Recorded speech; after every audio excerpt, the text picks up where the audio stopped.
This is the XPG INVADER X BTF case. It's an upgrade to the INVADER X that includes the back connect motherboard support now. Case is very well built and offers a lot that modern cases should have for the price, but is the asking price of $140 justified? Let's dive in. Looking for affordable Windows or Office keys? Look no further, I got you covered. Head over to scdkey.com, pick your Windows edition, use my discount code LE25 to get a 25% on any Windows or Office products. Once you complete your order, after a few seconds you will receive your code. In Windows, go to Settings, there should be an Activate Windows prompt at the bottom. Click that, enter your code and wait for Windows to finish activation. To check the activation status, use the command prompt with the command slmgr.vbs/xpr and you should receive a notification that the machine is permanently activated. Once again, use code LE25 at scdkey.com.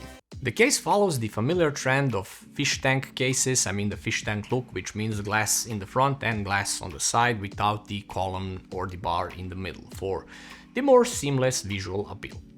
Dimensions of this model are 485mm high, 245mm wide and 448mm deep, which puts it in the mid-tower category. It does have a visual branding up top. It has a white XPG logo on top right corner with edges covered in black to hide the places where glass is attached to the frame itself. What is cool here is the front I/O panel, which is positioned on the bottom of the case, which is more convenient than the trend of I/O panels being on the top of the case or on the side of the case.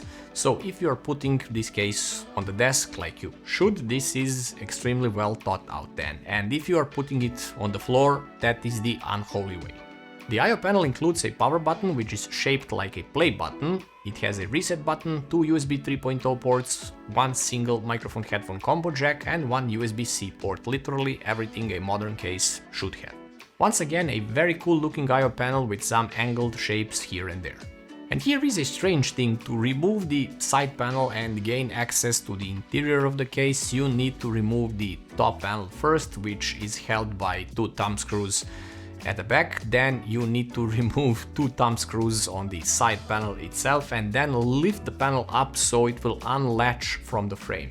I get this is also a security measure so the glass panel would not fall off in transport or something like that, but each time you want to quickly check something inside your case, you have to do this unnecessary step of removing the top panel and removing the glass. The panel is actually 3mm thick and slightly tinted.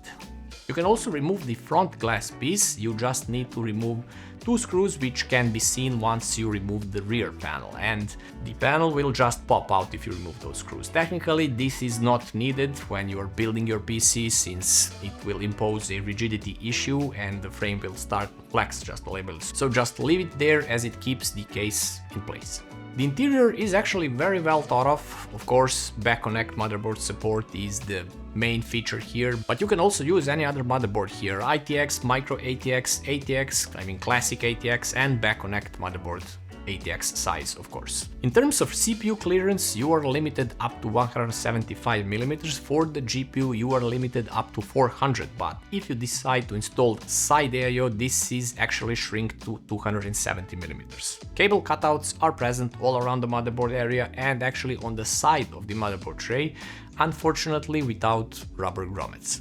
The interior resembles Phanteks NV5 and XTView and actually Antec C7, where we have three fans on the side, single fan at the bottom and a PSU shroud as well. So on the side we have three reverse blade 120mm fans pre-installed, and this is the only size supported here, and actually 360mm radiator as well.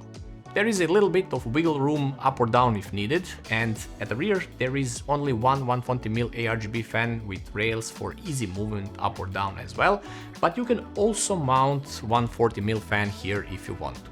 Up top you can mount three 120mm or two 140mm fans and up to 360mm in radiators. Top cover also acts as a dust filter as it has a fine mesh magnetic filter. This, in my opinion, is not needed here up top, as you want to exhaust hot air as quickly as possible and not block it with another exhaust filter, because filters are not needed on exhaust fans. There is also a single 120mm fan in front bottom part of the case. This is also a reverse blade fan, and you can mount 140mm fan here as well.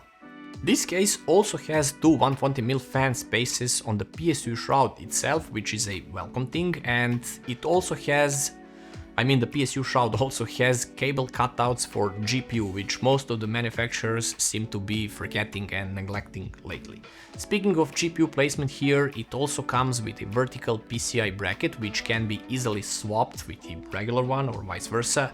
And it is nicely spaced from the motherboard and supports 4-slot thick cards, but it also has a major drawback. It has bars between PCI brackets, actually both the vertical and regular bracket has bars.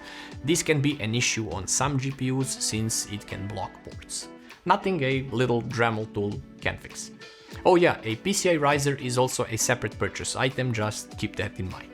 Under the case there is a full-length dust filter which is pulled from the side of the case, so no need to move the case when everything is assembled and you're doing maintenance.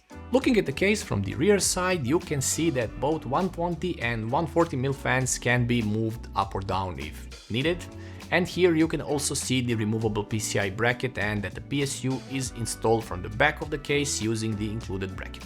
Getting to the back side of the case is easy, 2 thumb screws at the back and it goes off. There is no insulation on the panel, but there is a dust filter on the side of the panel for side fans, of course. It's a magnetic one, so it can be easily maintained.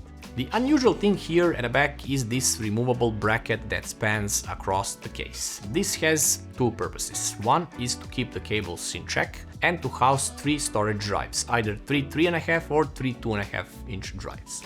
So being the back connect motherboard case, cable management here is actually super easy, especially if you are using back connect boards. But in case of regular ATX boards, this is also quite manageable as there are Velcro straps to hold the major cable group and also zip tie points where it matters.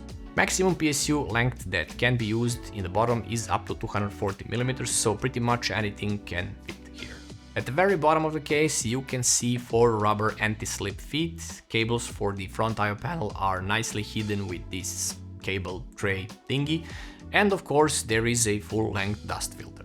Performance in this case is more than decent. I used the Ryzen 7 7800X3D paired with RTX 4070 Ti Super vertically mounted. The AIO cooler is the XPG's Levante 360, which actually surprised me as it kept this CPU at 35 degrees at idle, something that I haven't seen in a while on 7000 series CPUs. Gaming was mostly in the mid-50s, while it maxed out at 89 degrees, which means it hit thermal limit. It didn't thermal throttle, just kept the clocks a bit lower. GPU was idling at 29 degrees and maxing out at 55 degrees, so thermally speaking this is a more than decent case. Of course I want to break it down to pros and cons so you can get the idea of what is going on here and what I would have liked that it included. Cons first. In regard to the previous model of this case, the only new thing here is the back connect motherboard support. Price remained the same at $140, which is a bit steep for such a case. A more realistic value would be something around $120. Second thing, bars between PCI brackets are not cool. XPG, please fix this and bring back the PCI riser since you already included a vertical GPU bracket. Would be cool to justify the asking price. Rubber grommets on side of the motherboard tray would have been a nice touch, because this way if you glimpse at a case at certain angle, cable mass behind the motherboard can be seen. Next things are not a con but rather me nitpicking. Side fan rails are nicer if they are removable, so you can install fans or an AIO outside of the case. Same goes for the top panel or top rails. But again, this is just me nitpicking, just like for the side panel removal that requires additional steps. Regarding the pros, here are the following. The looks, of course, is a pro because this is a rather unique case that can be easily differentiated from other cases, even though it looks like some other cases. But anyhow, nowadays all cases look alike. You can install up to 10 fans here, which is insane for a mid-tower case, having 5 pre-installed fans and 4 of them being reverse blade design. For aesthetics speaks of commitment from XPG. The GPU cable cutout in today's era of cases is a bonus, and of course the inclusion of 2 more spaces on the PSU shroud. Having a vertical GPU bracket is also a nice inclusion. But what I would have liked here is the angled PSU shroud approach. Would look cooler and would not shorten the PSU length that much, but it would definitely benefit the GPU cooling even without adding fans on the PSU shroud. Yes, this would mean that only one fan or none could be installed on the PSU shroud. And some sort of fan and ARGB hub would have been a welcome thing as well for the asking price. So, in the end, this is a case that is full of mixed feelings. It's priced just a bit steeper, but if you want a case with good looking pre-installed fans, hassle-free and no worry about anything, easy PC building experience and be done with it, then this case ticks all those boxes, so go for it. Anyhow, this is all for today, guys. You know the drill. Check out the build time-lapse I did in this case. Links will be somewhere in the corner and in the description. Sub to the channel, like and share the video, and I'll see you in another one.